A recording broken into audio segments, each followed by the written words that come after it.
Very nice to see you all. We now start formal proceedings, and as our host this evening, I'd ask Dominic Grieve, QCMP, Her Majesty's Attorney General, to please say a few words. Thank you.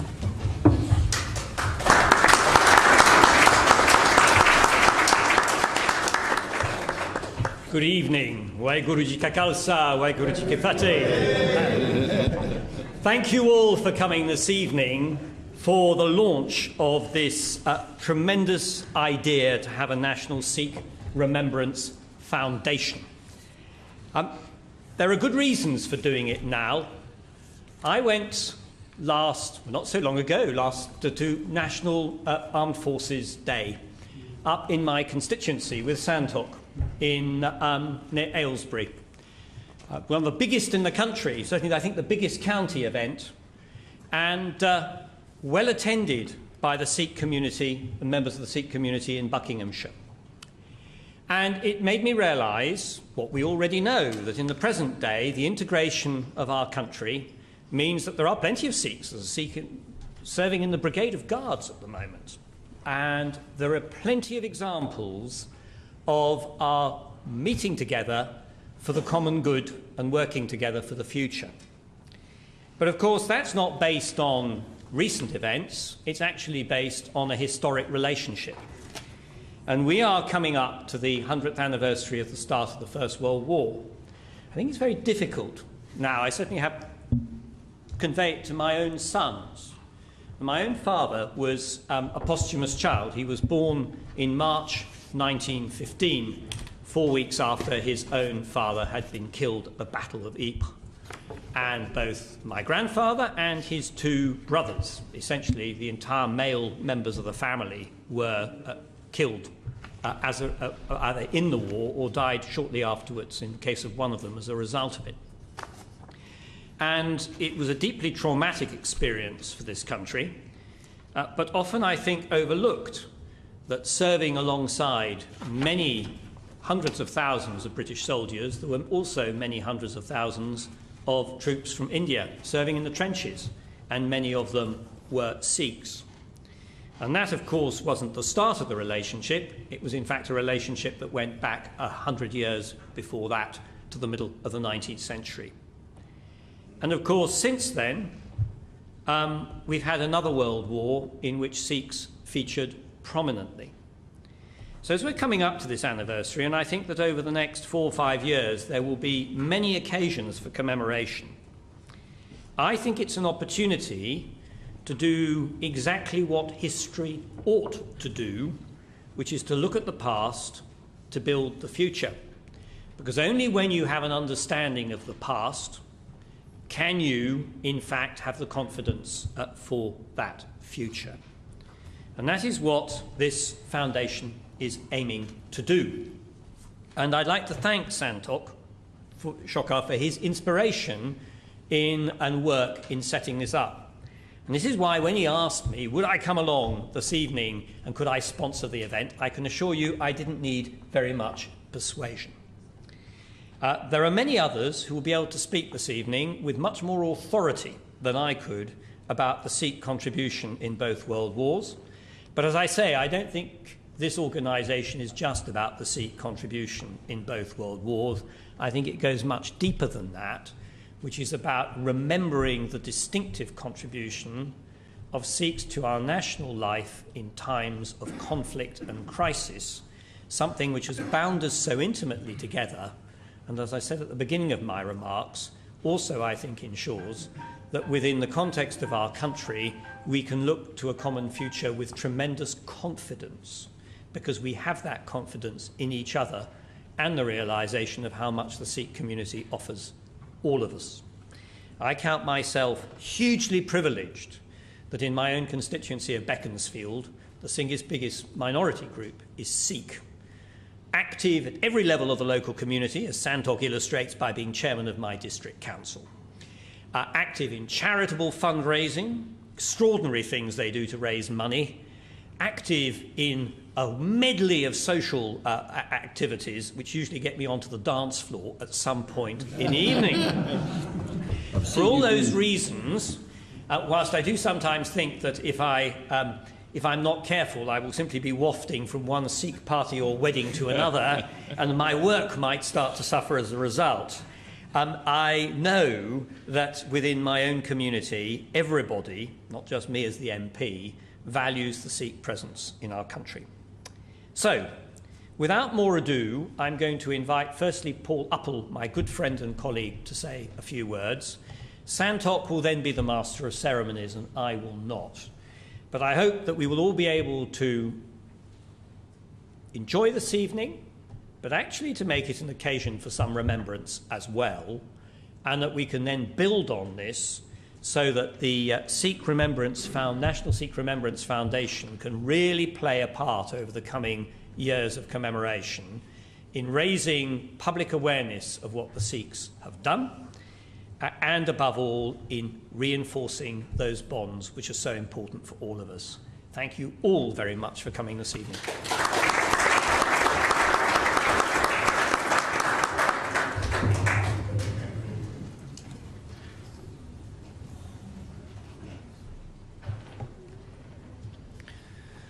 Well, good evening, everybody.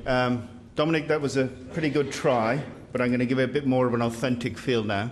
Vaheguru Ji Ka Khalsa, Vaheguru Ji Ki Fateh. You just need to deepen the lungs a little bit and give it a bit more gusto. That's anything you ever do in a Punjabi setting. Always remember that, Dominic. Just fill the lungs and just give it a full blast, and that will be the main thing.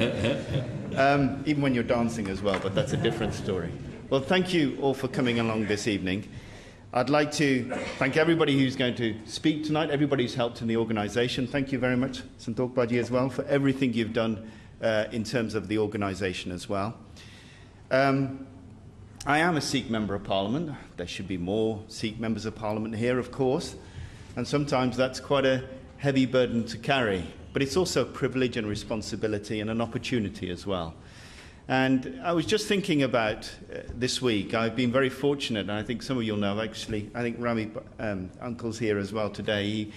He was at dinner with me the other day, and my son and my daughter have been down with me this week as well.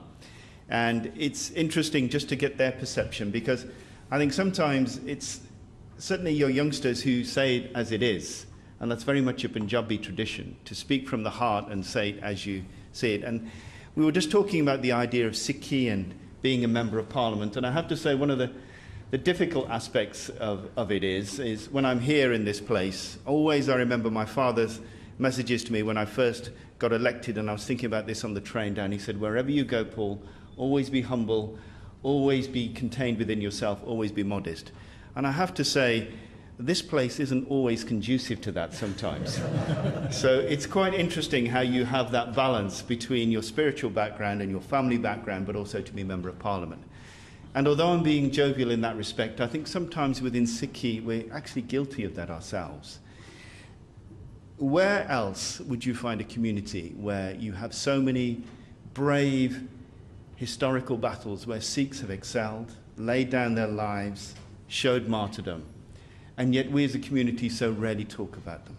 I could highlight the Battle of Sardar, but there are so many other different battles where Sikhs have always been at the forefront and actually embody those Punjabi values that I talk about, having a big heart and being brave. And it is important, as Dominic said, that if we are to go forward, it's important that we have some comprehension of our future. And just recently, I've been speaking to my children about the sacrifice that was made by my great-grandfather on my maternal side, who actually fought in the First World War. It was interesting when they were going to school, they were talking to me about, I remember the film War Horse came out, and there was cinematic, this was quite successful as a film, but what was interesting amongst their friends, that they would talk to them and said, I didn't realise how many Sikhs fought in the First and Second World War.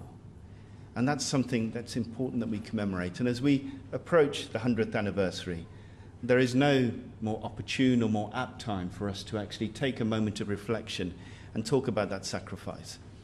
But that sacrifice, if I just broaden it out a little bit, is much more than 2 world wars. Our history as Sikhs has been something that has shown martyrdom and self-sacrifice throughout the 500-600 years that our faith has been strong and robust.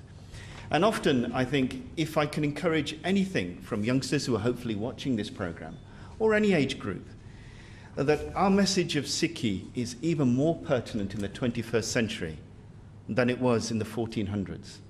Guru Nanak Dev Ji often talk about the idea of equality, of seva, of self-sacrifice. You take those messages then, and I think they apply just as much today as at any time in history. And I think the important thing that I've noticed in these 3 short years that I've been a politician is that in politics, everything changes, but nothing really does change. And those important principles are what guide you through everything you do in life. And we look at the teachings of our 10 gurus, going from Guru Nanak Dev Ji to Dasma Pasha Guru Gobind Singh Ji, and self-sacrifice, of being hard, being proud, always being humble as well, if you can, sometimes in this place, is something that will always put you in good stead. And as we, as Sikhs, if we don't talk about that, I can assure you nobody else will. So the fact that we're commemorating that, and the fact that we're celebrating and providing a pointer for so many troubles that we have in the 21st century, I think is a wonderful achievement. So thank you all for coming today. Thank you, Paji, as well, for organising the event. And thank you also particularly for Dominic, who I have to say, he's very humble and very modest in this respect. But Dominic has been very appreciative of the contribution of Sikhs before many, many MPs actually picked up on this issue. And in that respect, I think he does actually deserve not just our praise, but I think he's been a pointer in not just how all MPs should take forward the Sikh message, but how all of us as a community should take this forward. So thank you for coming this evening. Thank you.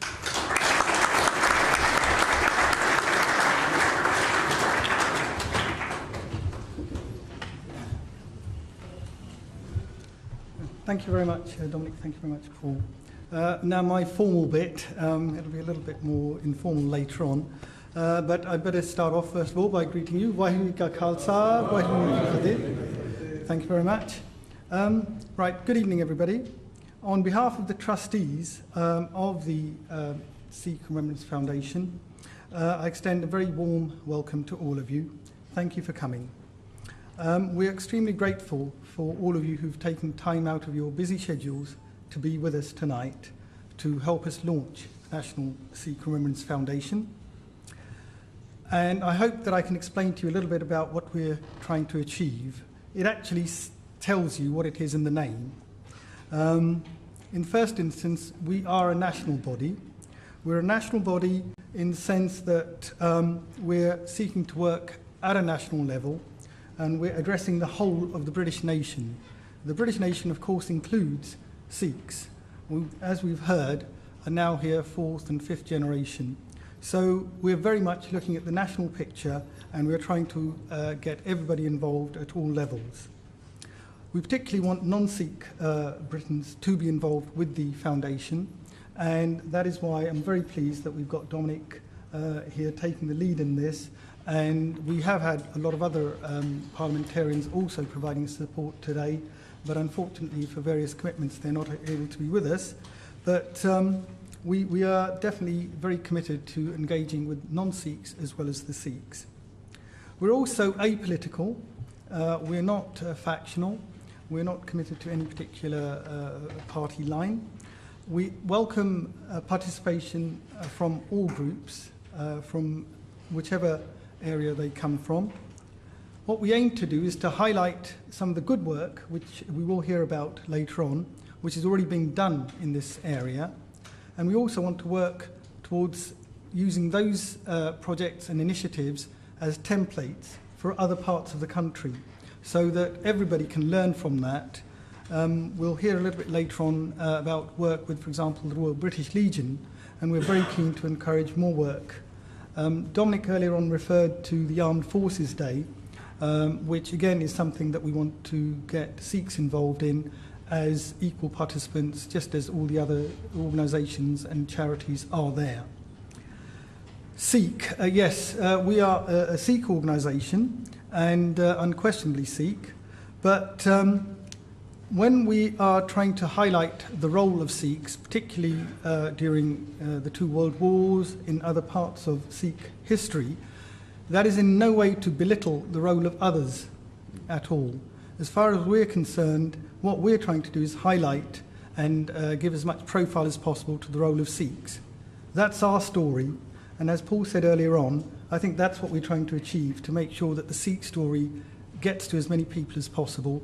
including, of course, the Sikhs themselves, as Paul very rightly said, that we as Sikhs have to understand what the richness is, what our history is, and then only then can we actually convey it to others. So we want to tell our Sikhs, our Sikh story. Sikhs, generally, people know that their bravery, their comradeship, their loyalty, stuff of legend, really. I mean, we will hear lots of stories about that. Sikhs have this concept of Chardi Kala, which is the indomitable spirit, which is always ever optimistic and always looking to overcome obstacles rather than finding excuses for why you can't do particular things. So, yes, our focus is Sikh. We're also then looking at remembrance. Now, remembrance, from our point of view, is remembering the whole of the Sikh-British relationship, which, as we've seen, is 150, 200 years. I think we consider that British history and Sikh history are quite intertwined if we look at the last 2 centuries particularly. We've got times when Sikhs were really the worst of enemies. They literally were daggers drawn, and we had the battles, and Sikhs were, of course, the last part of India to be actually annexed by Britain. But subsequently, Sikhs and the British became the best of friends, and I think that is the aspect that we're now trying to highlight. I think we're aware that there are parts of Sikh-British history which are not so good, not very nice things, and those things, of course, we appreciate have to be recognised, and we have to learn lessons from that. But again, coming back to what we're trying to achieve, we're trying to highlight the positive aspects. We're trying to highlight where it is that Sikhs and Britain have worked together and have achieved and become richer for that. The last part of our name is the foundation. We consider ourselves as providing a foundation that is the basis for participation. That is our key message, that what we're looking for is participation from Sikhs and non-Sikhs in promoting knowledge, awareness, recognition and honour for the role of Sikhs within the Sikh British history and within Sikh British society. So we're asking everybody to join us in this initiative, which we're hoping is going to be something that everybody will feel part of. And as Paul has also, and Dominic also referred, Sikhs have been phenomenally successful. The last 40, 50 years, we've seen Sikhs playing a very positive role in all parts of British society. Whether we look at business, we've got Dr. Rummy Ranger here, shining example of that. Whether it's in charitable causes, as Dominic had said, we've got a lot of good causes being supported by Sikhs. In the legal field, in the engineering field, in the medical field, and the political field, we've got Paul here. We as Sikhs are doing very well, and that I think we have to make more of, and we have to recognise that that is what we're doing, and we have to make sure that other people appreciate that, and we want to link that in with the history of Sikhs in Britain. So what we want to do is highlight the best of Sikhs, the best of British, and we hope that this initiative that we've started, we will get support from, and we will get particularly support from, I would ask, the young Sikhs, who are really the future. And what we want them to do is to recognise the past and the richness of that and see how we can build upon that. I want to close now by thanking everybody who's helped put together today's event. Apart from myself, of course, we've got the other trustees who are all here working very hard. They've been working hard on this for quite a few weeks now. We're also together at the Armed Forces Day in Aylesbury that Dominic referred to. So I'd like to thank my colleagues. Also, I'd like to thank Dominic and Paul for hosting the event this evening. Thank the staff here in Portcullis House for helping us with the arrangements. And of course, if you've had a chance to look at the booklet that we've produced, you'll see that we've had a lot of messages of support and a lot of messages of encouragement from a whole spectrum of people Viscount Slim, unfortunately, is unable to be here, but he sent his very good wishes. We've had a lot of MPs and ex-ministers who sent good messages. Unfortunately, for various reasons, they're not here. But we've also had good messages, for example, from the Sikh Gurdwaras, from Sri Guru Singh Sabha in Southall, in Slough. I think Hounslow Singh Sabha is represented here, so thank you very much for coming along. And we've had messages from the media, and it has all been quite overwhelming, really, and we want to thank for that support. Now, if I try to encapsulate what it is that we're trying to get across, what we're trying to get people to involved in, for me, the Armed Forces Day that we talked about earlier on Saturday, there were two moments which really encapsulated for me what we're trying to do. This was pretty much when we were packing up our store. We'd been there all day, slightly sunburnt, you may have noticed, but we were there all day. And we'd had a Bhangra team perform, we'd had a Gatka martial arts team perform, and we were packing up. And during the day, we'd had loads of people coming to our store wanting to know and so on, making some very, very good, positive noises. And towards the end of the day, there was a lady with a young girl, a parent. She'd come up to us, and she said, "I'm really glad that you're here, because I want my daughter to know much more about Sikhs." And I thought that's really good, because that means that we're getting there. We're actually making some progress. People are actually acting in a positive sort of manner. And then just right at the very end, there was a gentleman. He was slightly older, and he came up to me, and really it was so touching what he had to say. He said that keep doing what you're doing. They came from thousands of miles to die for us. We must never forget them. And I thought that was a very, very good message, which I think we're trying to get across, so that everybody, including Sikhs, appreciate that when the hour of need fell, that the Sikhs were there, shoulder to shoulder, and we should remember that, we should recognise that, and we should celebrate that. So I think that those two incidents really highlighted for me that what we're doing is worthwhile, and I would like everybody here to please support us. And I hope that with all of your support and the blessings of the Almighty, we will actually be able to make Britain a richer place, with all the communities recognising the strengths, and so that we can make it a happier place, and everybody else can appreciate what it is that Sikhs had to contribute. So once again, thank you very much for your time here. And now I'll ask Lord Sheikh, please, if you can say a few words. Thank you.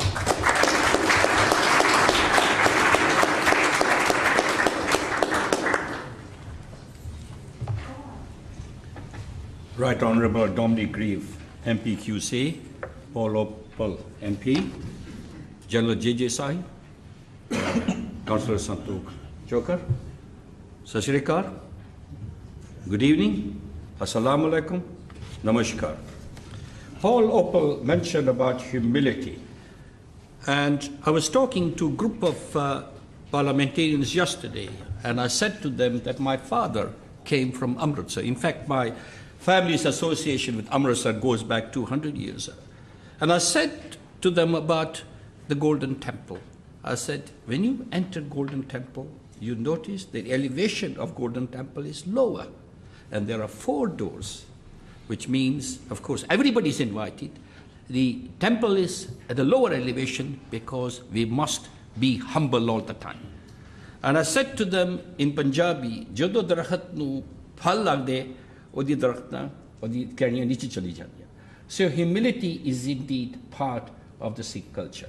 I was brought up in Uganda, and my father, in fact, was chairman of the Indian Association. A group of Sikhs came to see him and said, Babuji, ek kaam karna chahiye, tonu asi gurdwara thada otthe bana diyo. He got them the piece of land, and they made my father, a Muslim, chairman of the Sikh Sabha. And one thing about the Sikhs, in fact Punjabis, wherever we go, we are successful because hard work is part of our ethics, family values, and of course service to the community. Councillor Chhokar Sahab, let me commend you and the trustee. information, this marvelous group. On my part, I will render you all the support I can. Now, one of the objectives of this foundation is to promote recognition of the invaluable contribution sacrifices of Sikhs in and around the World War II. As we will be celebrating the 100 years of the First World War, there are certain events which are being proposed. And recently we had a debate in the House of Lords on the First World War, and I spoke on the contributions made by the Indians, which included a number of Sikhs. India, in fact, raised the world's largest volunteer army of 1.5 million people, which of course, as I said, included a number of Sikhs. The Indian contribution not confined just to the army, but they served the Royal Indian Marine, Indian Merchant Services, and in the Army Nurses Units. Indian troops were awarded over 9,200 decorations, including 11 Victoria Crosses. There were in fact 3 Sikhs who were awarded Victoria Crosses during the First World War. Their names are Badlu Singh, Chatta Singh, and Gobind Singh. 3 Sikhs out of 11. More than 7,400 Indian troops were killed or declared missing in action for the defense of freedom. And I was talking to General J.J. Singh earlier on, and I said there was a battle in 1914 at Ypres in Flanders, in Belgium. A platoon of Sikhs died fighting the Germans. There was only 1 Sikh left, and he only had 1 bullet. He did not want to surrender, and he shot himself. That is the courage of the Sikhs. Proud people. In fact, they were indeed called Black Lions, because the Sikhs means lions. And of course, the main thing was they were very, very brave people, and this last man was prepared to kill himself. A memorial called the Chhatri exists on the South Downs near Brighton, which commemorates those Indian soldiers who gave their lives during the First World War. In particular, it's associated with 53 Hindu and Sikh soldiers whose remains are cremated at that very spot, and a memorial is held there every year. The commitment of these brave soldiers emerged because they were loyal to the king and also to the empire. So we should not forget sacrifices made by the Sikhs in the 2 world wars. And I would like to end by a tribute paid to the Sikh soldiers by General Sir Frank Miserby. He said, in the last 2 world wars, 83,500 turban-bearing Sikh soldiers were killed and 109,045 were wounded. They all died or were wounded for the freedom of Britain and the world, and during shell fire with no other protection but the turban, which is a symbol of their faith. Thank you very much.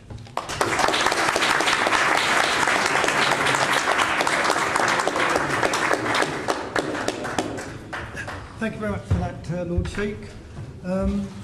Now, we're very lucky that we have today, joining us from Europe, Mr. Bhupinder Singh, who has done a lot of research about Sikhs in Europe. He's written some books as well.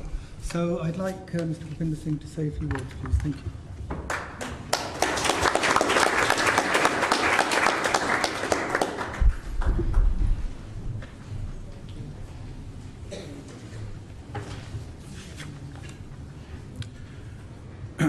Our Honorable Mr. Dominic Grieve, Member of Parliament, Mr. Paul Uppal, Member of Parliament, and my brothers and sisters who are here. Vaheguru Ji Ka Khalsa, Vaheguru Ji Ki Fateh.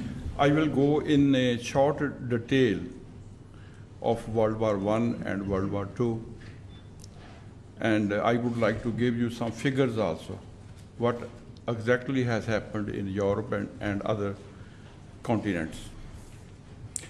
The forces of British India played a major role in both world wars. Nearly 1,700,000 men and women of the Commonwealth, including some 169,700 from the forces of undivided British India, died in 1914 and 1918 and 1939 and 45 war. In the First World War, the strength of the British Indian forces rose to 1.6 million in 1918, with Sikhs as the major force. Sikhs have fought in France, Belgium, Germany, Greece, Italy, Malta, Romania, and some graves of the Sikhs, pilot and wounded, are also in the United Kingdom. Sikhs have fought in Kenya and Tanzania. Sikhs have fought in Hong Kong, India, and Turkey.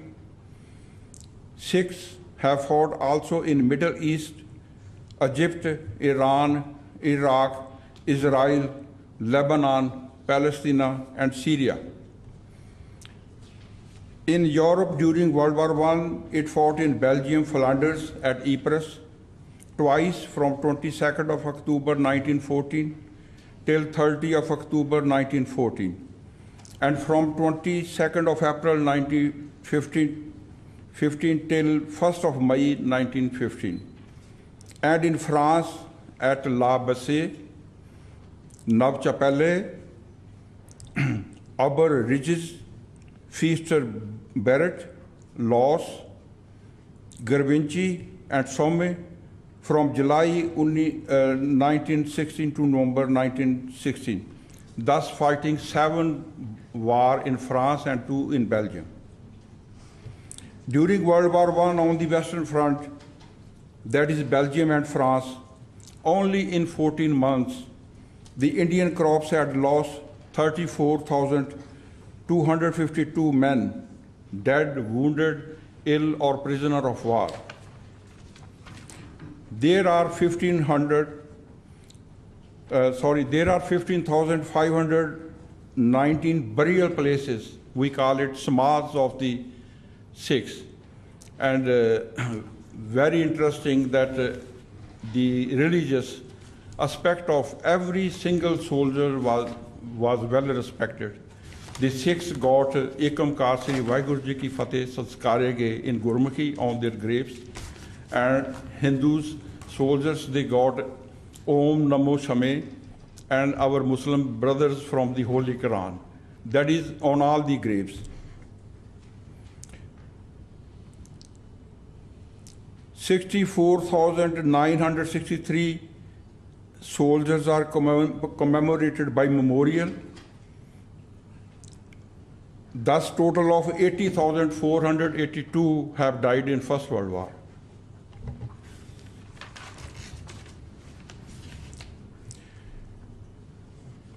Now I go to Second World War.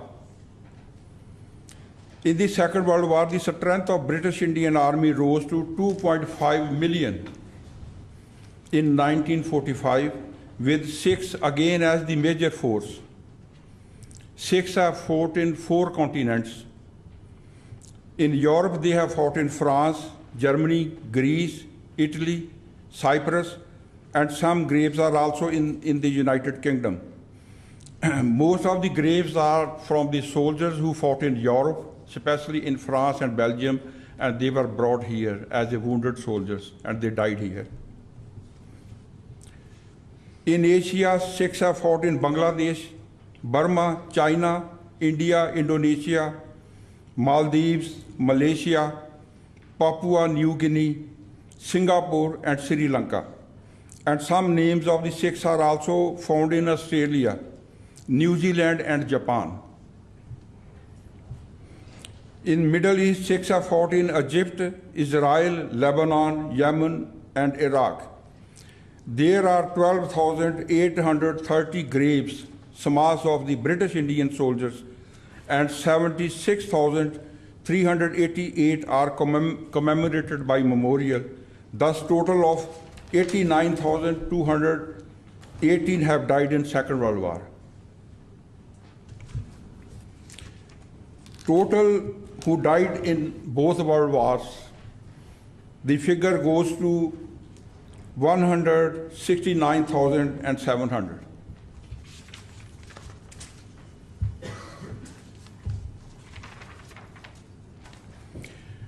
As my colleague have said, that the British were very admirer of the Sikhs because the Sikhs have fought for the kingdom and for the British Raj to save the humanity.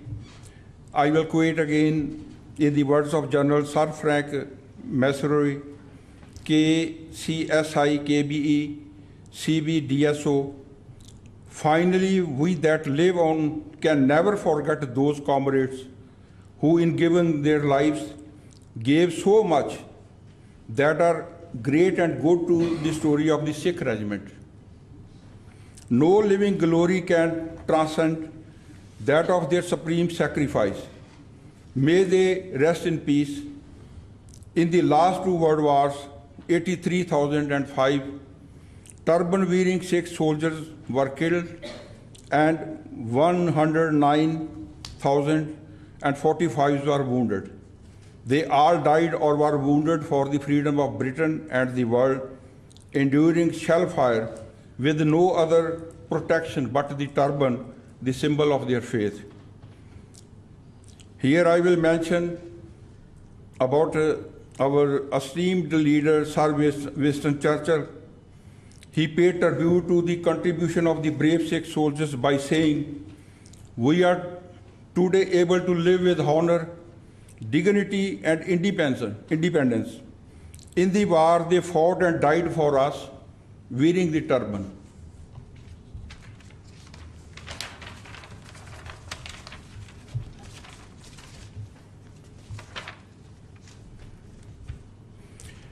Sikhs fought in Africa from 10th of June 1940 to 13th of May 1943 till the defeat of German forces.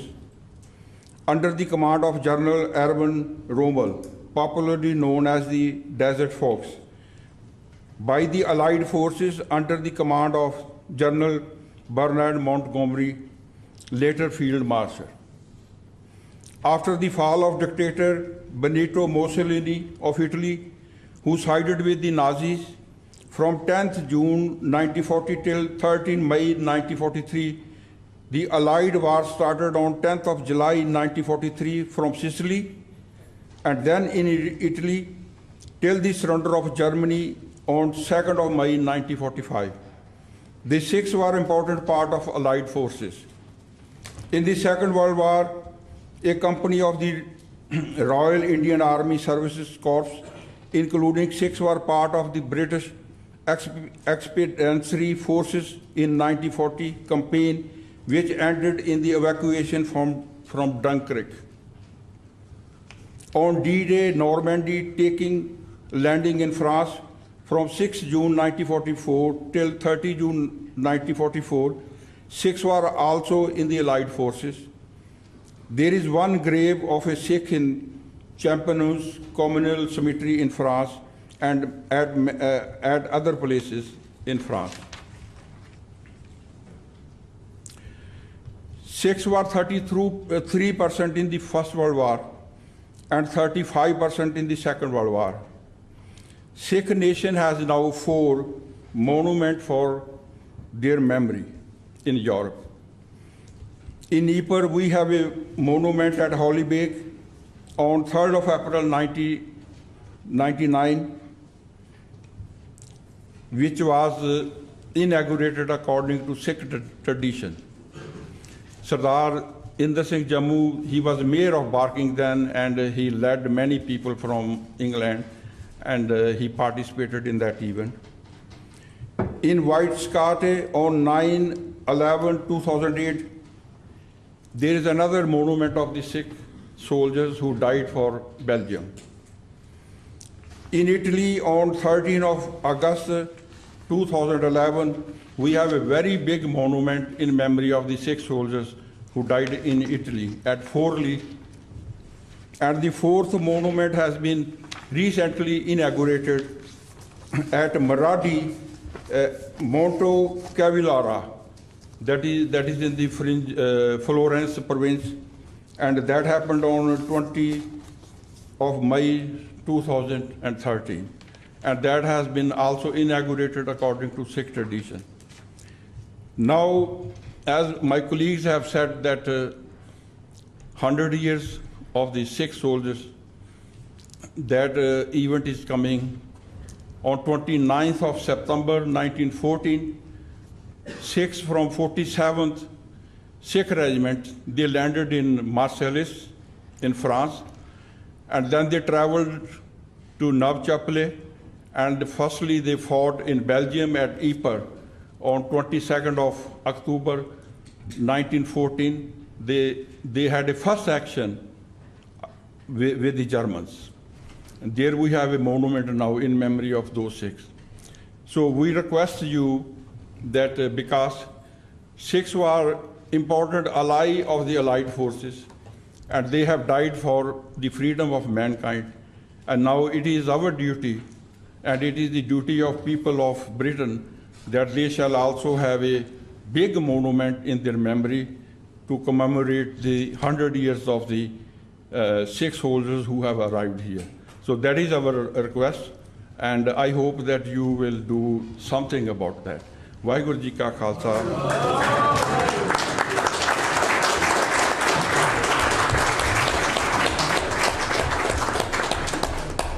Thank you very much, Bhupinder Singh. That's very enlightening and a lot of facts and very, very, I think, insightful. So thank you very much. And you made the trip especially to be with us today from Holland.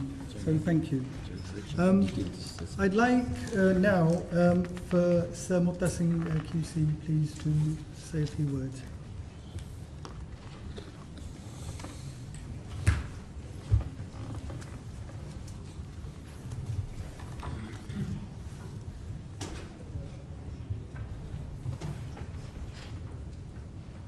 Vaheguru Ji Ka Khalsa, Vaheguru Ji Ki Fateh.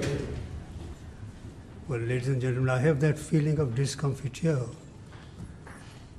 and I find that whatever I wanted to say has already been said by the speakers who have preceded me. It is said that brevity is the soul of wit. Well, it may equally be true that it is also the essence of an address. And I am conscious of the constraints of time, and I will therefore not keep you long. As Henry VIII said to his wife. Very good.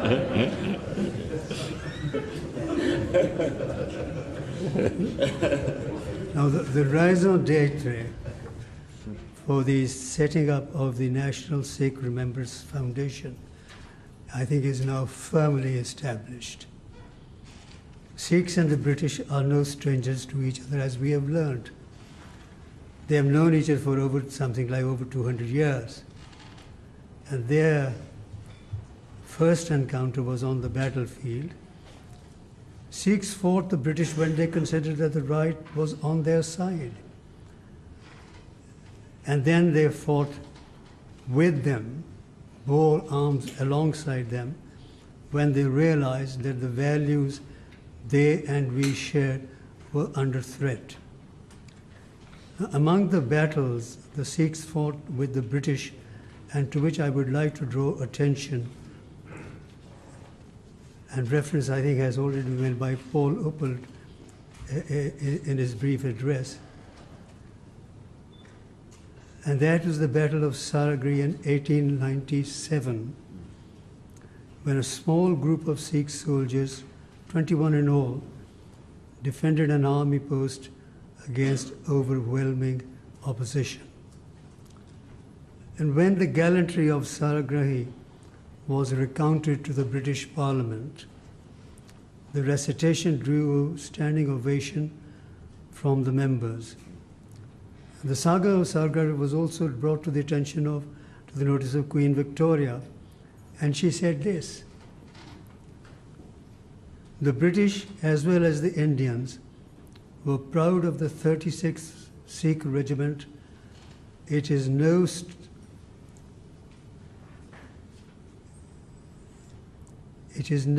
exaggeration, she said, to recount that the armies which possess the valiant Sikhs cannot face defeat in war. You are never disappointed when you are with Sikhs. These 21 soldiers all fought to the death. Such bravery is disappointed when you are with the Sikhs, soldiers, and they lauded for Britain, and their pride went before them.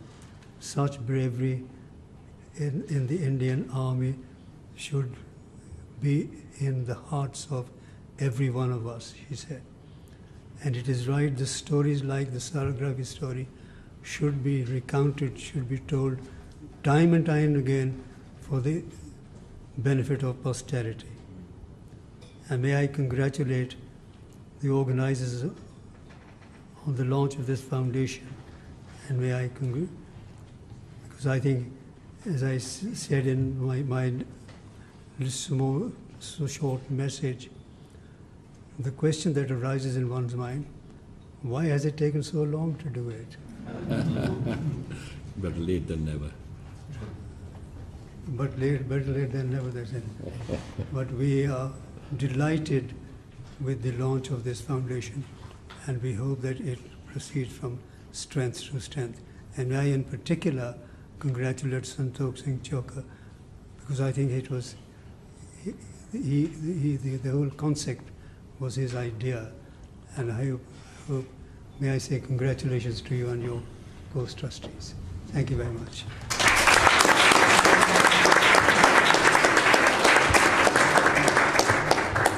Thank you very much, Sir Singh.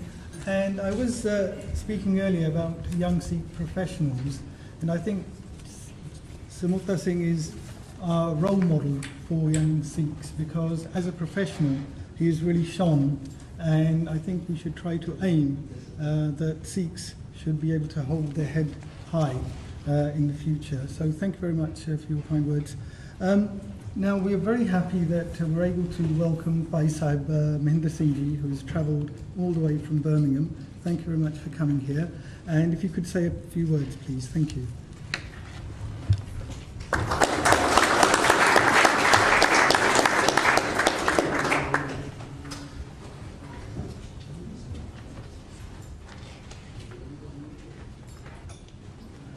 Right Honourable Dominic Grieve,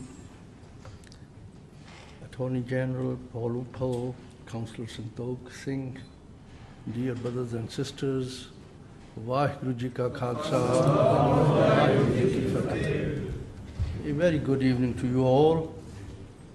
Conserving heritage and remembering our legacy cannot be overemphasized. Allow me to quote from Gurbani,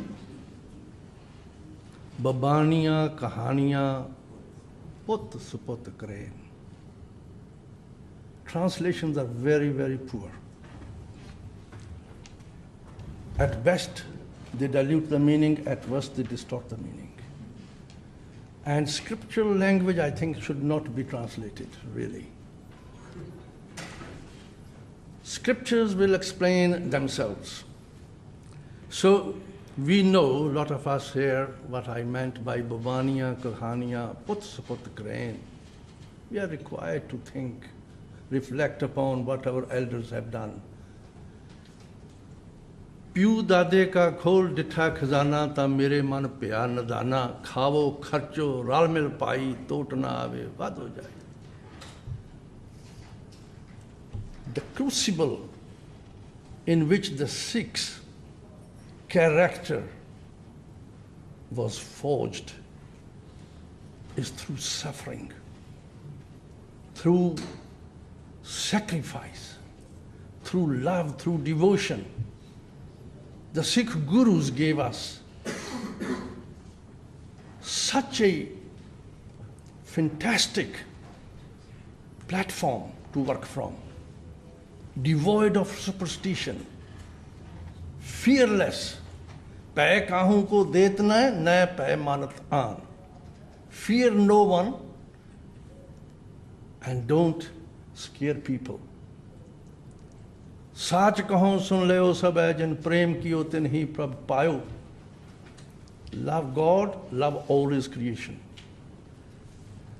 It is vital that values and traditions are also preserved alongside with conservation of brick, stone, and mortar. Sometimes the emphasis is on conserving these, but we also have to remember our traditions and values and our identity. Respecting and honoring human identity is paramount to aiding and bringing out the best in humans.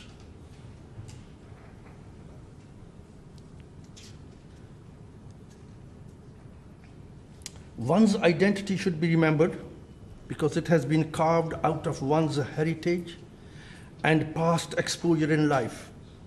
Both the positive and negative past must, however, be carefully unpacked, examined, and scrutinized to arrive at a balanced present consciousness.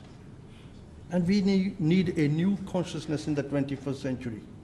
We live in a global village and we have a shared responsibility.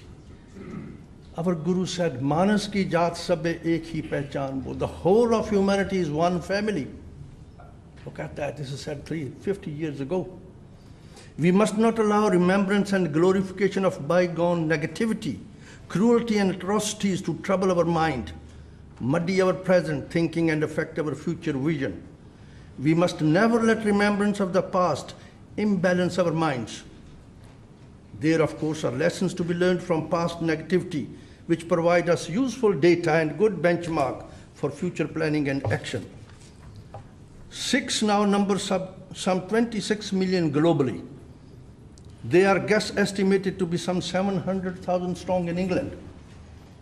So what should they remember most?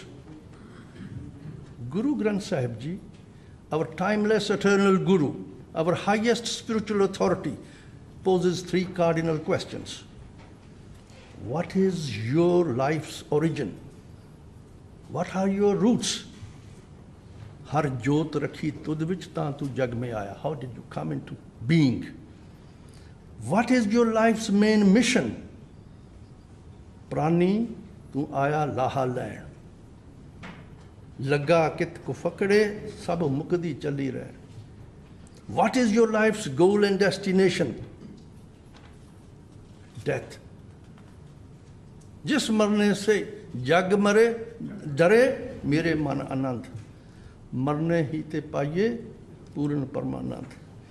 Every Sikh supplication, ardas, reminds us to remember God Almighty always, His virtues, our 10 mortal gurus, our Guru Granth Sahib Ji's message, divine luminaries, all our shaheeds and martyrs, the Panj Pyaras, all exalted Sikhs Mahapurukhs, all Gurudwaras, historical fortified structures, Bunge, and all Nishan Sahibs.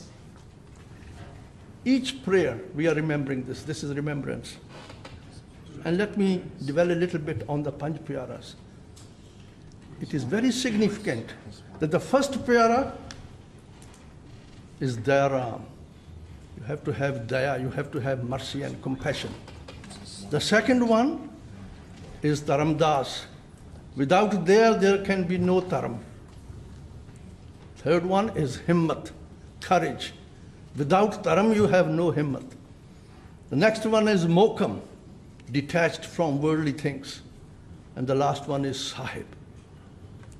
So you can see that is the time when we were first initiated as Amritaris. Religiously, a Sikh is never to forget that compassion is the bedrock of Dharam, religion. Tol Dharam Daya Kaput, Khima.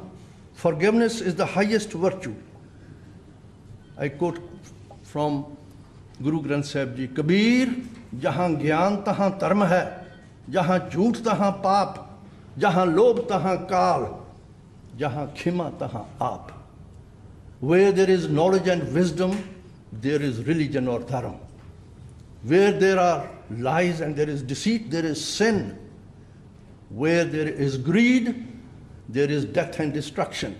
And where there is forgiveness, there is God Himself. This is what we learn from our Guru. We have to be Santokhi, bin Santokh nahi ko raje. We see the financial crisis, the global crisis, and we are saying we have to go back to the values, human values. We have to be humble, nimarta. If these godly virtues never ever get erased from our memories, our remembrance will be envious and complete. Our foundation strong enough to take loads and pressures of all kinds. I congratulate all the management who has thought of this idea. I wish them all the best. We'll give them all support. Thank you.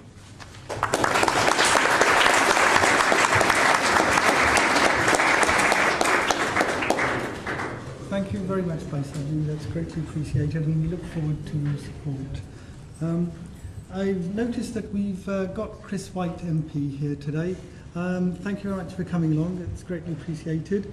If you want to say a few words, you're welcome to the experts. All right, well, thank you very much for coming along. Greatly appreciated.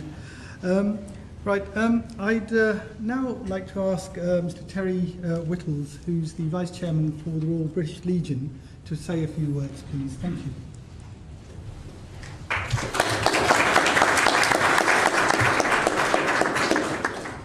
Well, good evening, everybody. I made a few notes as I was going along there, and written at the top of my notes it says, as the Royal British Legion embarks on this adventure with the National Sikh Remembrance Foundation, I've really got to learn the greetings. So for now, if you'll forgive me, as I come from Yorkshire, I'll just say, hey up. Terry Whittles, National Vice Chairman of the Royal British Legion. I'm not wearing my sticky badge. I obviously have a non-stick suit, so I've put on my my Legion badge with my name on. I hope you forgive me for that. The President of the Royal British Legion and the Chairman both send their apologies. They had prior engagements. They send their best wishes and their apologies. When Santokh asked me to speak, I said, it will be very short, 5 minutes. He said, you've got 3. So 3 maximum it is. And what I'm going to look at really is to give a very quick summary of what the Royal British Legion does and how we can work in partnership with the foundation. We do, I'm sure you realise, stand shoulder to shoulder with all who serve by providing welfare, comradeship, representation to the whole armed forces community, which of course does include the Sikh community. We offer lifelong social, emotional and financial care and support to serving and ex-serving people and their families. We encourage comradeship between all who support the aims of our charity and who wish to express a sentiment of solidarity, pride and friendship with those who have served. As has already been said, we are the National Custodian of Remembrance, and we must ensure that the sacrifices made on behalf of the nation and the world are honoured and remembered. We promote remembrance, of course, as something for people of all ages, all backgrounds, all abilities, and we believe that remembrance is universal. And our remit as National Custodian of Remembrance transcends the political barriers, the religious barriers, and it is something for everybody. We are really pleased to be working alongside the National Sikh Remembrance Foundation to honour the memory of those Sikh soldiers, naval personnel and air crews who sacrificed their lives. And what I can promise is that we shall strive to make this relationship a highly successful and rewarding one. I take a personal pride in being here this evening, so thank you very much for the invitation. And I will leave you with something I read in yesterday's Times because it quite amused me. I address this to you, Minister. I believe it was said to Dennis Healy a number of years ago by a senior civil servant. And he said, "I cannot possibly not disagree with what you said." And I haven't a clue what it means, but what I will say is I do agree with what you said. And thank you very much for the invitation.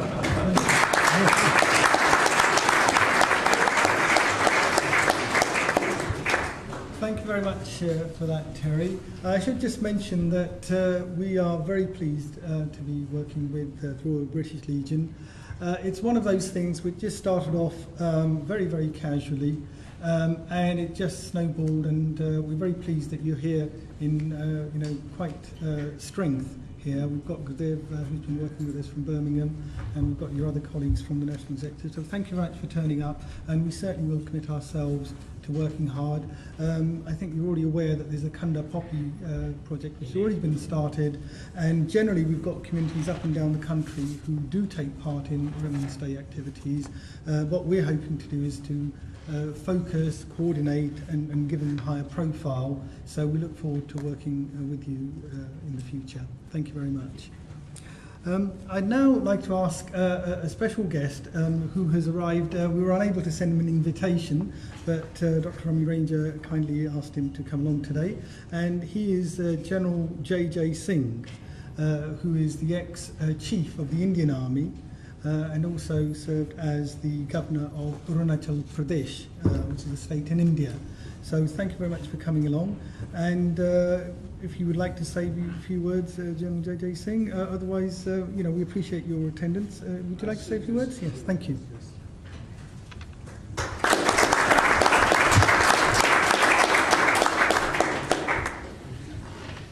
Good evening, ladies and gentlemen. Right Honourable Dominic Greaves and Honourable Member of Parliament Paul Uppal sir, and distinguished friends. It's a great pleasure, and some things are destined to happen. This is how it is. For me, I'm very uniquely privileged to be here, and a greater honor than this wouldn't have been possible to be asked to say a few words. I just want to briefly say that what I saw here in the last 2-3 days was amazing. The kind of respect, kind of honor given to veterans, to those who have given their lives for the nation, for freedom, for democracy, a free world, and for those who got injured serving their forces. So I saw day before yesterday all the wounded veterans going to Buckingham Palace for a reception. Today we see here there's a remembrance again for soldiers who sacrificed their lives for the freedom of the world. I think we all must take a cue from this. Cannot be a more noble way of sacrificing for your own community, for the world, than to serve in the forces. I would recommend the young people here to do this as a spirit of the Sikhism which we have inherited. I can only say for myself that whenever I hear the bugle, whenever I hear the pipes and drums, I'm remembering my late grandfather fought in the First World War, and he taught me many things what a youngster needs to know about life. My father, he also served in the army in the Second World War, my grandfather in the First World War. I feel that there's something which one has inherited in the genes from such illustrious parents and grandparents. All of us have somebody or the other in the forces. We have, talking about the Sikhs, I am so glad to hear Mohinder Singh ji, Bhai Sahib Mohinder Singh ji speaking. He's so knowledgeable. Most of us are not. But at least one thing we know, our religion told us to be good human beings, to be compassionate human beings. So I think if you're a good human being, you're a compassionate person, you sacrifice for others selflessly, then you're a good Sikh as well. And that's the spirit. Here, I'm so happy to see this is what inspired me. There's a spirit in all of us. That spirit of Chardi Kala cannot be translated. I agree with you that some words just cannot be translated and should not be translated. Chardi Kala is the ever-rising spirits. You can't just beat a guy who's got spirits which just don't accept defeat. In defeat also he sees victory. So that Chardi Kala is what I have faced numerous challenges in my life. If my face doesn't show those furrows and the scar lines and this and that, doesn't mean I had smooth sailing, but I can assure you that spirit was never say die, never give up, never throw the towel, and you keep fighting, and you fight. That's what we have learnt. It's in our genes. So Punjabis have that spirit of the Chardi Kala. And of course, our gurus, as has been brought out, the sacrifice. They've given everything. None of our gurus left anything, palaces or any huge estates. They had nothing. How selfless they were. They led from the front. All the modern management principles which we learn now are all what our gurus told us. And if we just follow some of their examples, we'd be doing a great service to our community, to the country where we are, and to our nations. So with these words, I'd like to say I congratulate Santokh Singh for this very wonderful initiative. And I always believe, do something which others have not done or not beaten track, then you're ordinary. You do something exceptional, you have to think. And that's what he has done, come up with a very nice and bright idea, a good initiative. Great success to you. Thank you very much, ladies and gentlemen.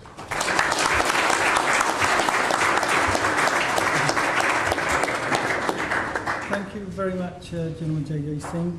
I'm conscious that we're running out of time. I would like to ask two other speakers to say a few words, and after that we do also want to give an opportunity, because we are very lucky that we've got quite a few representatives from organisations who've come along, and we do want to give you an opportunity to share your thoughts with us. So if I can ask our last two speakers to be as brief as possible, it would be appreciated. So first of all, Dr. Ronnie Ranger, please. He's the chairman of the British Sikh Association and also a very successful businessman. Thank you.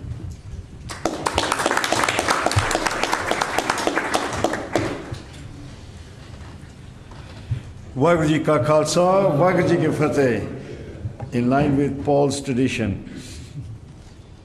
Okay.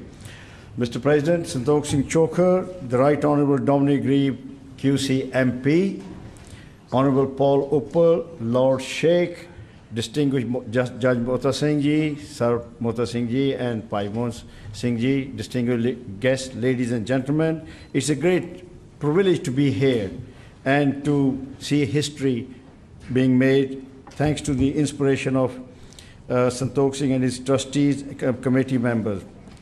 You know, I would like to commend the National Sikh Remembrance Foundation for raising the profile of Sikh soldier in Britain.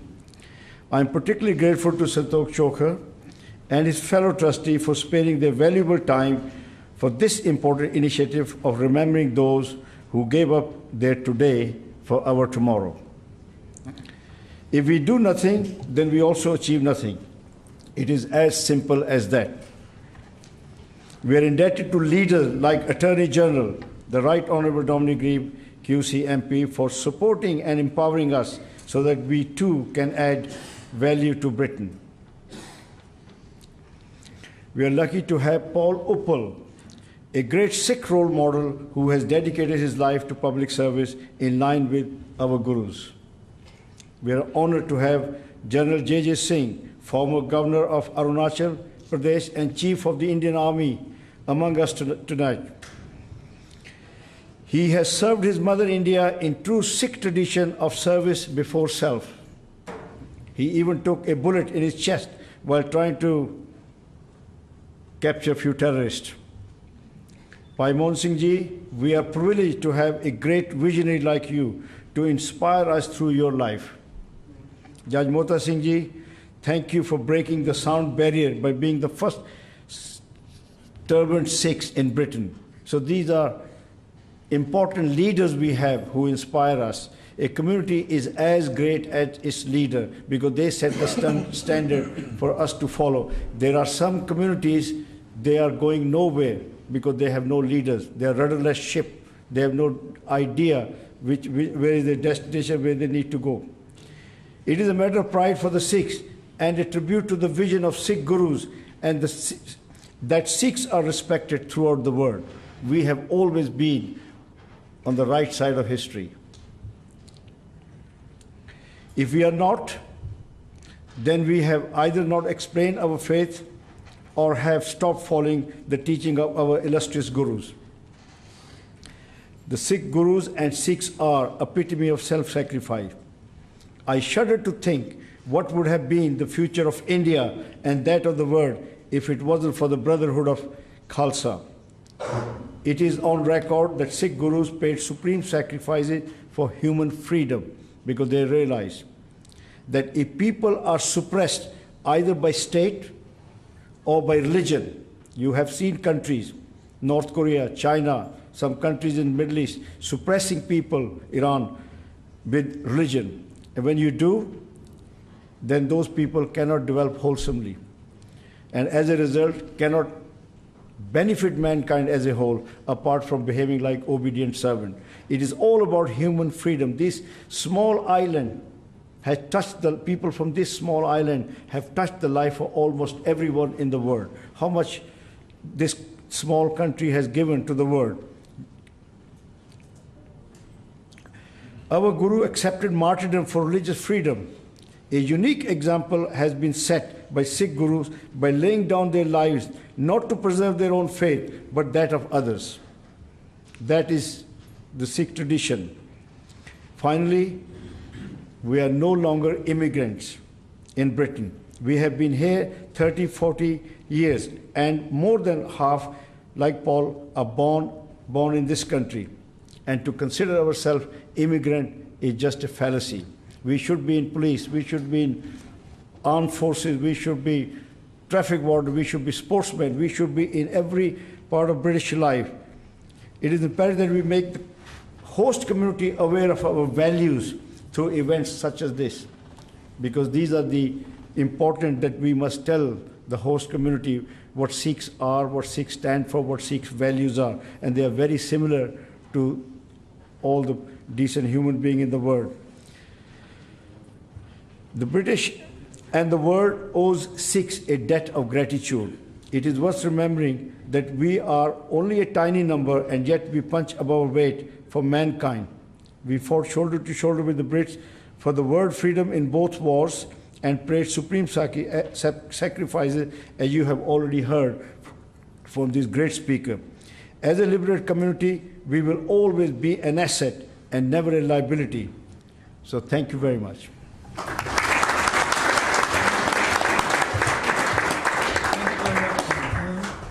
Right, I'm now going to ask one of our younger speakers here, who's actually a very good example of being a professional, but is also a member of the armed forces, and he's also done some very good work in raising the profile of Sikhs. So we're very happy to have him tonight.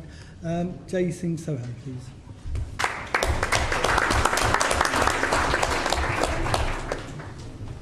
Thank you very much to Santokh Singh for that introduction. I want to begin first of all by echoing the comments of Paul Uppal in thanking the Attorney General Dominic Grieve for his service and support to the Sikh community, not least because it was 2.5 years ago in this very room, in fact, that you so graciously launched my film Sikhs at War. So thank you once again for sponsoring this event. As we head into the anniversary year commemorating the start of the Great War, it's important for us all to remember the contributions of Sikhs and to ensure their story is also remembered in wider society. After all, our success today as British Sikhs is due to the historic and heroic contribution of those from the subcontinent who defended Britain and thereafter found a welcome home on these shores. We can take immense pride as a community in the 150 years of British and Sikh interaction, particularly as Sikhs chose to serve in the empire that had annexed the Punjab. They stayed loyal during Indian Mutiny, and they fought on the unruly frontier with Afghanistan. Alongside them there in Malakand was a young Winston Churchill, who said of them, "The Sikhs will go on under circumstances which will dishearten and discourage his rival." If, to prove his point, shortly thereafter at Sardar, 21 Sikhs stood firm against 10,000 enemy tribesmen, cut off from reinforcements and facing overwhelming odds, they made a gallant last stand, fought and died rather than surrender or flee. In these frontier wars, the Sikhs earned their spurs, cementing their reputation as brave, loyal and the staunchest of British Indian soldiers before their need ever arose in the Great War. I want to echo Sardar particularly because my forthcoming publication, Sardar, The Forgotten Battles, details this, and why they selflessly served Britain. It's because their martial creed as Sikhs fostered a belief in fighting for a righteous cause, embracing the will of God, if need be, sacrificing their life for a higher purpose. They reflected on the words of the 10th Guru, Guru Gobind Singh, in remembering why they fought injustice and tyranny. It is our national anthem. Supreme Lord, grant me this boon that I may never fail in performing righteous actions. That when I fight my enemies, may I not be intimidated, may I be victorious. With a consistent craving in my mind, may I ever utter your praises. And when my mortal life comes to an end, may I die fighting fiercely in battle. Sikhs fought for the British from the frontier to the fields of Flanders because they were warriors. They had sworn an oath to do so, because they believed the British Raj would benefit their people. They heard stories of how the Guru had told of their coming and how it would spread the seed of Sikhi. Whether that prophecy is true or not is insignificant.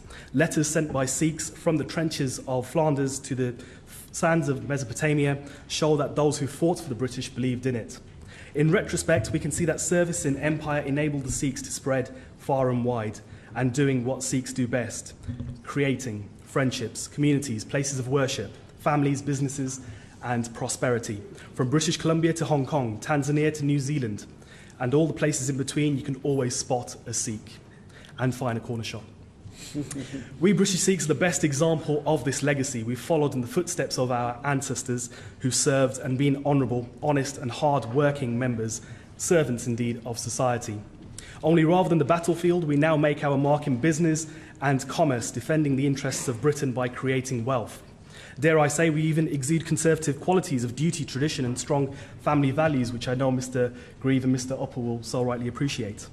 But along the way, we've somewhat lost track of the need to tell others, in fact, to boast of the immense contributions Sikhs have made fighting to uphold the rights and freedoms of all. As a British Army reservist, I welcome the launch of the National Sikh Remembrance Foundation to ensure this story is placed high in public consciousness and educates a new generation about the war and those who fought in it. I leave you with the words of General Sir William Lockhart, rekindling that memory of Sardar, who said after the battle, "May the heroic national spirit of the Khalsa continue and flourish, and in future wars may Sikhs ever be found fighting as trusty comrades side by side with their British brothers in arms." That they did, but let it not be forgotten. Let's ensure this spirit continues to be remembered and inspires others to serve our country with words and works that make the story of Sikhs at war resonate within all corners of society. They did their duty, it's now time for ours. Thank you very much.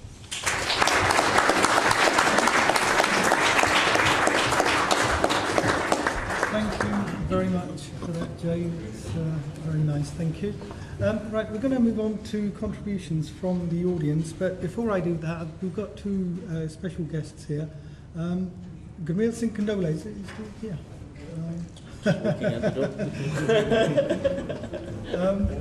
Families at home. Dominic, I'll see you later on because family is waiting at home. Of course. Of course. Thank you so much for coming. Thank you. Thank you. Waheguru Ji Ka Khalsa, Waheguru Ji Ki Fateh. I nearly got away with not speaking. but actually, to be honest, it really is a privilege and I'm honoured to be here today. And the reason I say that is that actually we're two turbans. And one of my personal hobby interests has been the Sikh heritage, particularly the Anglo-Sikh heritage. So I'm the Chief Executive of the National Sikh Heritage Museum in Derby. So I really think this is very close to my heart. I think it's a tremendous initiative. And I hope that the Sikh community and the rest of the British community will support it. The other thing is, what we've got to think about is that there's an African proverb which says, that until the lions start writing their own history, the tales of hunting will always glorify the hunter. You see, we as Sikhs, for all sorts of reasons, really have not told our story. And events like these create a tremendous opportunity to tell that story and to leave a legacy from that story. You see, I hope this isn't just going to be about the numbers of how many Sikh soldiers served where. I think it's deeper than that. We've got to extract the legacy, the lessons from this to inspire the next generation. You look at some of the letters and the images, from that you begin to understand the kind of adversity these Sikh soldiers, along with the other soldiers, had to experience, but they never gave up. They never gave up. Reference has been made to the chardi color, and that was truly seen in those days. And the word used to be, you can never ever defeat me.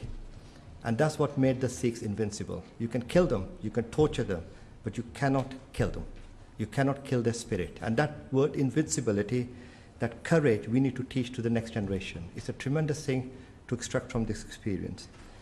The other things are, which I feel are really important. You see, those Sikhs have left their legacy. It is because of their contributions and their achievements we are here today. Make no mistake about it.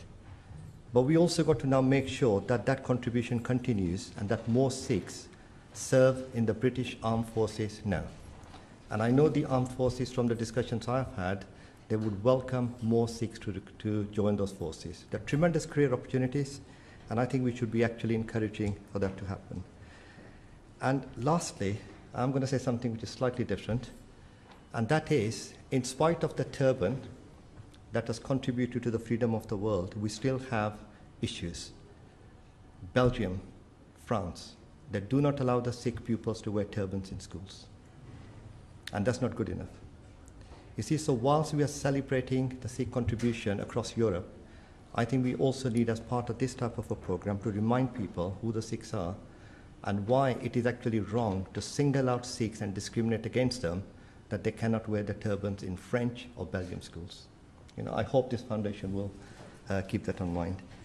And well, outside of that, as I said, I congratulate Santokh Singh and all the trustees for the tremendous work that they have done. And I hope the work continues. The Sikh Museum Derby, the Sikh Council UK, we will work shoulder to shoulder with you to ensure that this legacy is not forgotten. Thank you very much. Waheguru Ji Ka Khalsa. Thank you very much for that, Singh. That's greatly appreciated. Now, we've also got here my uncle, Councillor Inder Singh Jammu, who really is, I think, as far as I'm concerned, inspiration for what we're trying to achieve here. So if you would please just say a few words, I'd greatly appreciate it. Thank you.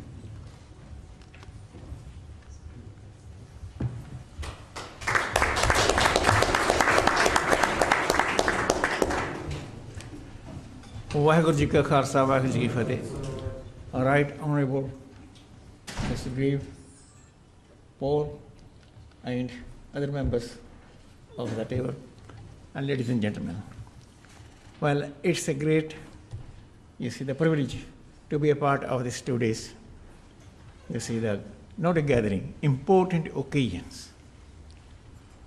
I'm lucky that I'm a part of this one, as Sir Bhupinder Singh Holland mentioned my name particularly. I was so lucky that I attended the unveiling ceremony, first unveiling ceremony in Europe in the memory of the Sikhs who gave their lives in Ypres. That was a really, really historical moment which is still on the internet. So I will not go too long. It was a very interesting contribution, a great personality among us. So I can only wish, that not a good luck, rather, I will say, yes, it is a right moment. And Sir Santokh Singh Chhokar, with his colleagues, made a wonderful, the effort. This organization is always to give, not to get any benefit out of this one. So any person who make contribution for their elders, right, to revive the history, which is inspiration for our generations, I always support. My sympathy, my all total support is with you and your colleagues for this worthy cause. So thank you very much. Thank you very much for that. I'm very conscious time is getting on. We have got some refreshments next door as well. So I think probably if we can just have about maybe 10 minutes of any contributions from the floor. What we're looking for is any suggestions, any ideas, anything at all, because as I did say earlier on, we want to make this participatory. What we're trying to do is simply articulate the sort of ideas and thoughts that we've got. We've had a lot of very positive things already said. So if there's anyone who wants to make a particular contribution, please make it.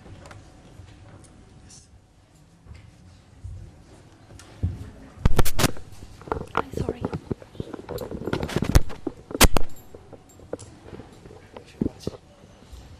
Hi there. My name is Singh Sodhi. I just had a question really for the panel. That's my mum calling just to make sure I'm asking the question. But no, I think, I listened quite keenly to what everybody was saying. I thought it was marvellous. Just a few things. I mean, someone alluded to the point earlier that why was this not achieved sooner, given the fact that we've won so many Victoria Crosses and had so many contributions, so on and so forth. And then someone said better late than never. My theory is that it's all evolution, it all takes time. But going forward, what I would like to know is, and this was something that the gentleman at the end spoke about, was that there's a lot of memorials and graves across Europe commemorating the Sikh contribution. So not just the British Sikh contribution, as it were, or I think someone called it the Allied Forces or whatever, but is there not something, and I read the mission statement quite keenly as well, are there any plans afoot to perhaps work with people in France, in Belgium, for instance, Malta, Greece, whatever, Italy, I can go through all the countries, I remember them, of starting a foundation over there, because I think the key is the awareness behind who we are as Sikhs, our contribution. Furthermore, I think, which the young Singh over there in the forces alluded to as well, is our motivation for going into battle, is that at a time when this small, tiny island, only a few couple of million, whatever it was in its time of need, defending the Jewish faith, the disabled people, and whatever, the Sikhs, through their faith and a belief in should we say, guarding the innocent, as it were, stood up side by side. Is there going to be some form of exploration also? So these are two questions, really, I guess. Is there going to be some sort of exploration also after the world wars and the partition of how the Punjab was divided and the Sikhs became displaced, and how we regrouped to sort of start afresh in other lands and spread out? So a few suggestions, a few questions there, really. Okay, and thank you very much for that.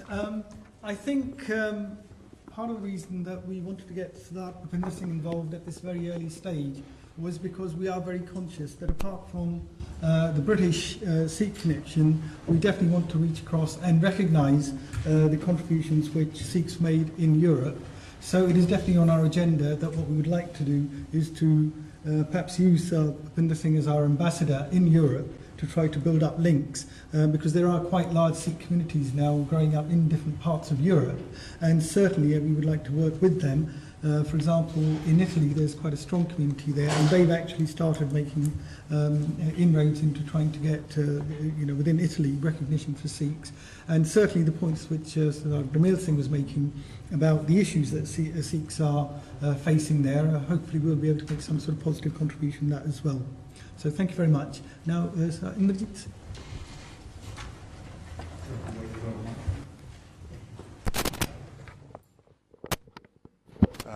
Congratulations, first of all, Santokh Singh, on this momentous occasion. My name is Indrajit Singh Nijjar. Two things I want to say. One is, can I please put in a request that don't get into building monuments and things like that. There are plenty of them around Europe. What we need to do is educate the younger generation, as Gurmail was saying earlier on. We've got lots of battles still going on across Europe where turban is a big issue. You only need to travel through Italy or Poland, and we see a number of cases. where we're being targeted. And I think we need to have a unified response. The European elections are coming up next year. There's an opportunity to shape some of that agenda. I think the time is right now to do that. The second thing I would say, some 15 odd years ago, I was involved with Baroness Shrila Flethers to help support, not very far from here, the memorial arch that was put up in recognition of the Allied forces that fought for what was undivided India at the time. So there's lots of contribution that's already been made by the community. I think we can build on that foundation. But the key thing is my passion is education. I think we must focus on that. It's not just the Sikh children, it's the wider community. Our gurus did not teach us to contain the Sikhi that we know within our communities. We need to let it flourish. In order for it to flourish, we need to make sure our neighbors who are not Sikhs also understand what we're about, our values, etc. And the people, it's not just about the death, it's also celebrating not just sacrifice in war, but it's also what came out of it. As Churchill's been quoted a number of times, who made a wonderful speech in the House of Commons here about the Sikh contribution against the fascism across Europe. We're facing a similar sort of fascism against the community at the moment. We need to rise up and challenge that.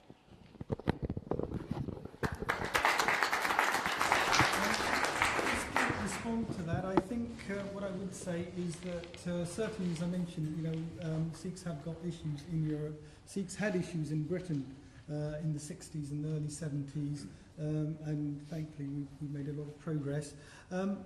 Certainly, as I see it, the foundation is going to work side by side, but I think there are other organisations who've got a more specific focus on that sort of aspect. We will be there to support, we will be there to provide the positive and all the historical aspect as to why it is that Sikhs in Europe should also enjoy the same sort of freedoms as they enjoy in Britain.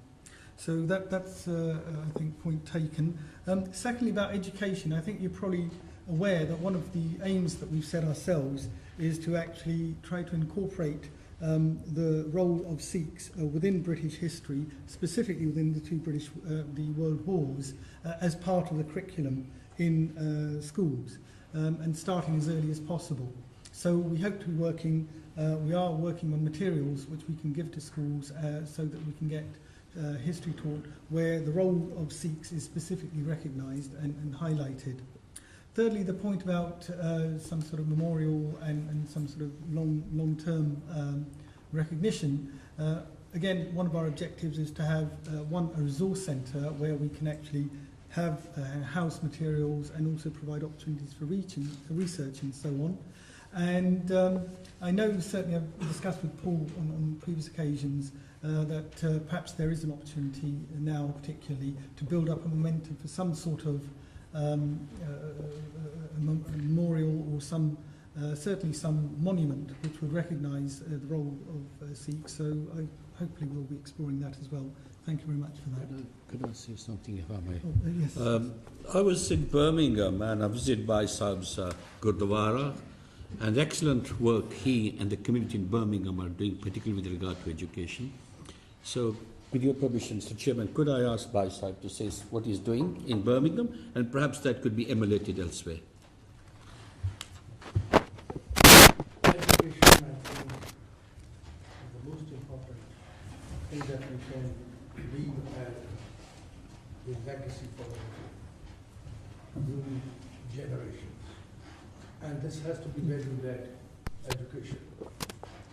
For about 17 years, I've been trying to set up a faith school, and the council said no, no, no, no. And we have been saying that the Sikh ethos is multi-faith. We don't even think of faith. We would be very happy to have people of any faith come to our school, but it's the values that we need to do, to impart to the kids. I think 2007, we had a report from the UNICEF which stated that we have a failed generation in England. Failed generation? Who has failed them? What has happened? It is values, literally values. So we came up with 24 dispositions for the RE syllabus under SACRE, SACRE being the Standing Advisory Committee for Religious Education. So we set up a nursery. We have set up a primary school, a secondary school, and we are going to open one in London also. We had also applied for Leeds. We feel that value-led education is important for all citizens here in this world. In the year 2000, 189 governments got together and came up with the Millennium Development Goals, 8 of them. The first one was how to alleviate poverty. The second one, primary education. The third one, mother and child care. The fourth one, HIV AIDS. Then there was empowerment of youth, empowerment of women, and then environmental sustainability. And last was partnerships. And this is the blueprint for humanity, that we are living in a global village, as I said earlier, and we have a shared responsibility. Education is very important to try and tell people what our values are. I mean, all this financial crisis because of human greed. How do you stop being greedy? It's a human weakness. Our Guru said, you pray and you will control your greed. You serve and you will control your greed. So these values are important. And we feel very happy that the government has allowed us a little window for faith schools. There are over 8,000 faith schools. In fact, all schools started from churches and so on. Faith is important. We have to restore the dignity of faith. Although we call them faith schools, I think we still have to restore the dignity of faith. Thank you.